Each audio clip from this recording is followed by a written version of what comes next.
Okay, so today we are going to be chatting about, or whenever you watch this, maybe it's this evening, we're going to be chatting about compound interest. So this is another application of exponential functions. And it's just another example of using exponential functions and having an application for exponential functions. So when you read through the book, they kind of talk about a couple important things, but the big thing that we are going to be using is this idea of the formula A equals P e to the RT. And I'm sure some of you have seen this before. And this is, so this guy right here, this is an account, or talking about maybe an investment, okay, of P dollars, okay, into an account, earning R% interest, compounded continuously. So this is the big idea of compounding continuously. So if you read the beginning of this section, I better finish writing because I can't multitask very well there. 40 years. So if you read the beginning of this section, they kind of chatted about this idea of this is and you may have seen this in some of, in a college algebra course or something, you would have seen this. This is putting an investment of money into an account, like let's say a savings account, and P is the amount of money that we put into the account. That's called the principal, and that's going to be true principal. I think it's PAL. I'm not actually exactly sure about that, but we'll just assume that that's what it is. That's called the principal. That's the amount of money that you're going to invest into the account. R is your interest rate. And then what this M is this is the number of times that we compound, or the number of times we apply that interest rate, or a percentage of that interest rate, over 1 year. So this idea of A equals P e to the RT, the idea here is that we actually, banks will compound continuously, or if you make investments, they will actually do continuous compounding because there's a limit to it. And that limit that we found, if you read through the book, they do a pretty good job of talking about it on page 266, is this idea, and this is a pretty amazing thing. I know you think that this is amazing, that this function right here, 1 plus h to the 1 over h, actually equals e. And if you notice here, if we let h equal r over m, okay, and then what that would give me, if we solve this for m, we could replace, we see that, the m would become 1 over h maybe, depending on, well, anyway, 1 over h, don't worry about the r. And so what we eventually see is that this whole thing here, as m goes to infinity, this guy goes to e to the RT. So there is a limit to how much money we can make based on the number of times that we compound in 1 year. So that's why we can compound continuously. If you want a more detailed explanation of this, I am more than happy to give you one. So if you want a more detailed explanation of this, of why this limit approaches E, please just let me know. I'd love to record a little video for you. And I'm sure you guys will be knocking down my door looking for that. So let's look at a simple example. So, and then we'll look at a couple more interesting ones. So let's suppose, I don't know, $12,000 is invested. And I have a couple that I just copied and pasted, but for now we'll write this out.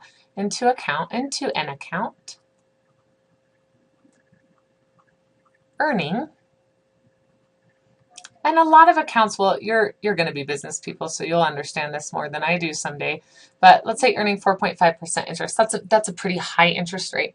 Most savings accounts are pretty low, but maybe it's a CD or something, so it's a high interest rate, meaning if you invest it, you have to keep it in for years, so they'll give you a higher interest rate. 4%, 4.5%, compounded continuously.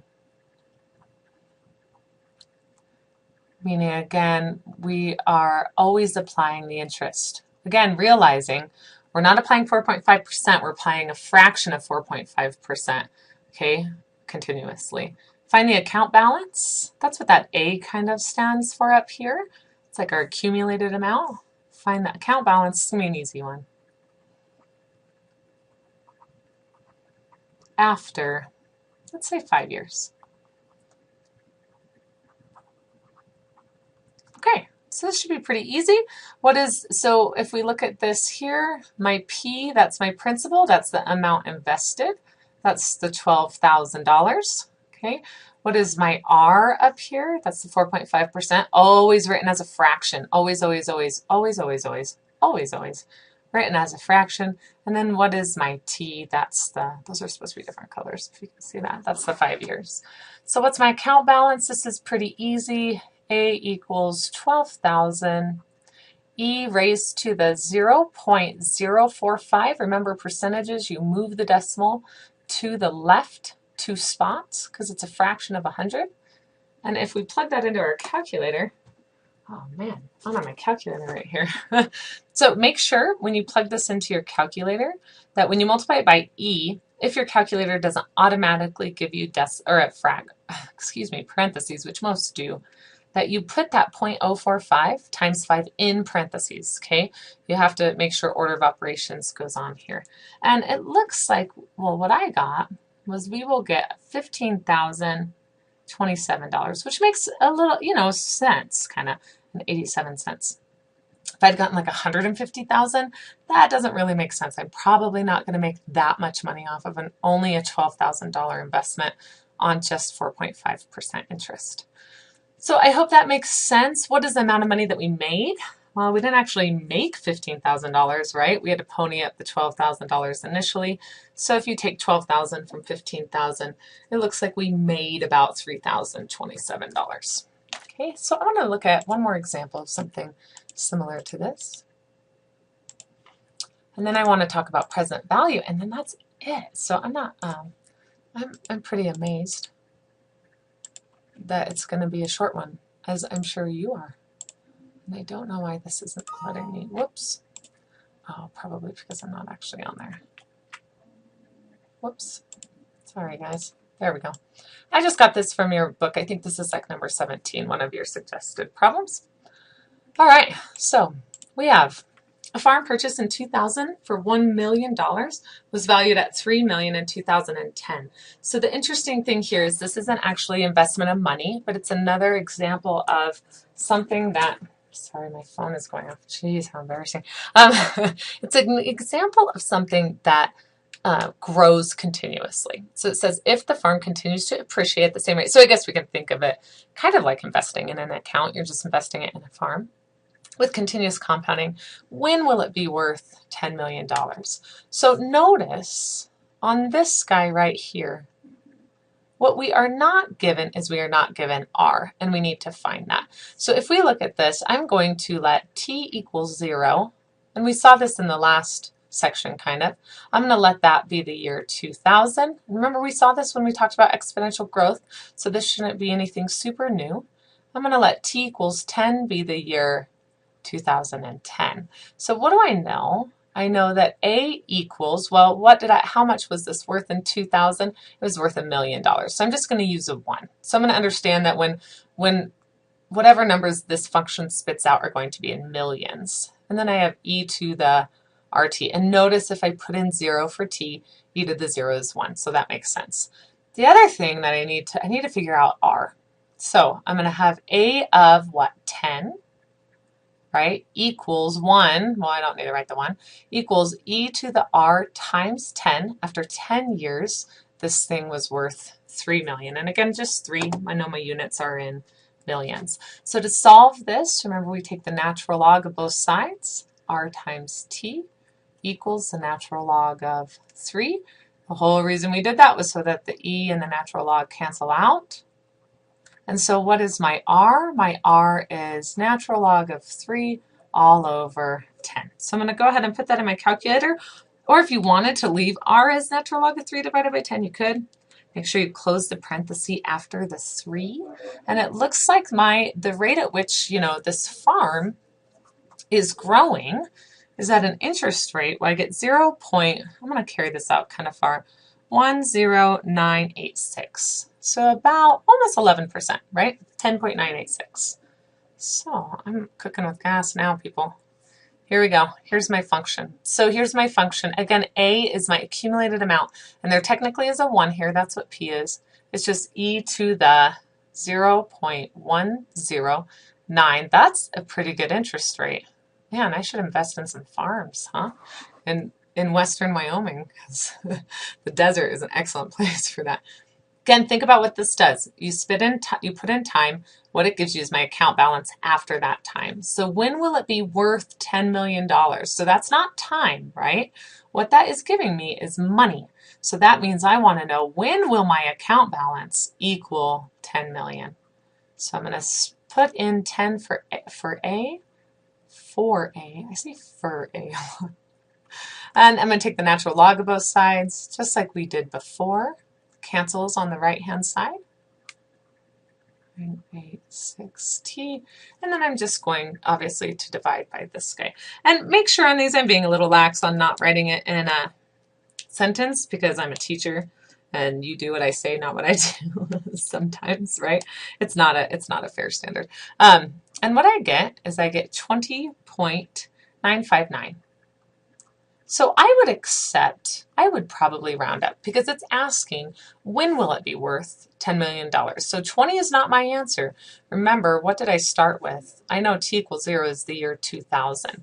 So the year that it would reach is 2021. I'm going to go ahead and round up, because that whole year then, it'll be worth at least $10 million. And I would want you to write that in a sentence, of course.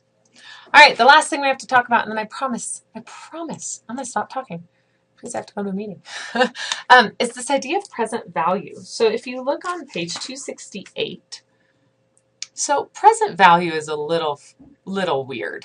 So the idea of present value is, so let's say, well, let's hope, A equals P e to the RT. Let's say I wanted my kids to go to college. I don't have to say I want that to happen. I really do want that to happen. And I know, let's say that I know that I want to have $20,000. That'll probably get them through 1 year, right, of college. So my question would be, if I want to get $20,000 for my daughters to go to college, or my one daughter, maybe that'll work for one of them. The idea is, what is the present value of this $20,000? Meaning, in a good Anna's 13 years, I want to have $20,000. But the question is, if I invest money, what is the present value of that $20,000? The present value is the money that I want to invest into the account today. Present value. What would I need to invest today? What would be the present value of my investment in order for my investment to reach $20,000? So the formula for this, and you don't really have to memorize this formula if you don't want to, if you can just think about it, right? If you just know, I plug in my 20,000 into A and I solve, which is basically the one we just did. We basically found present value of the $10 million, or when does it reach the present value. So the present value that they were talking about was this idea where I actually solve for the initial investment that I want to make in order to get an amount of money. Okay, so what I want to do is I want to do one that's a little bit different than what we actually just talked about. And here's our example, and then we'll be done. If the present value of $1,000 to be received in 5 years is 559.90, what rate of interest, compounded continuously, they have to say that so we know we need this formula, was used to compute this present value? So if the present value of 1,000, so 1,000 is the amount of money that I want to have, e to the negative r times 5 years, right? 5. If the present value of 1,000 to be received in 5 years is 559.9, that goes here. That's the present value of the money, and this is the future value of the money, okay? So this is the idea of the present value versus the actual value. So this is the future, this is the present, okay? And I'm going to divide both sides by 1,000. I can actually do that in my head. Go, Sarah. I'm going to move the decimal over. Whoa, sorry about my 9 there. That looks weird. 3 spots, r to the negative 5. I'm going to take the natural log of both sides, just like we have been doing. It's the beauty of math. It's just so has such beautiful patterns to it. And I'm going to move the 5 in front because it really bothers me to have the constant after the variable. I have issues that we do not need to talk about. I should go get help for them. All right, what I'm doing right now is just taking the natural log of that stuff, dividing it by a -5. And what I get is I get R equals 0.115 and then 3 nines. So let's go ahead and round that up to 0.61. So what is the rate of interest that I would need for this to happen? I would need 11.6% interest, which is pretty high, but I guess you never know. All right, I hope that helped. As always, as I always say, I never actually hear from you, but someday maybe I will. I'm just hoping maybe I'm such a good teacher that you don't need help from me because you have these lovely videos. Holler at me if you need anything. I think this stuff should go pretty well for you guys, but as always, let me know. Thanks for listening.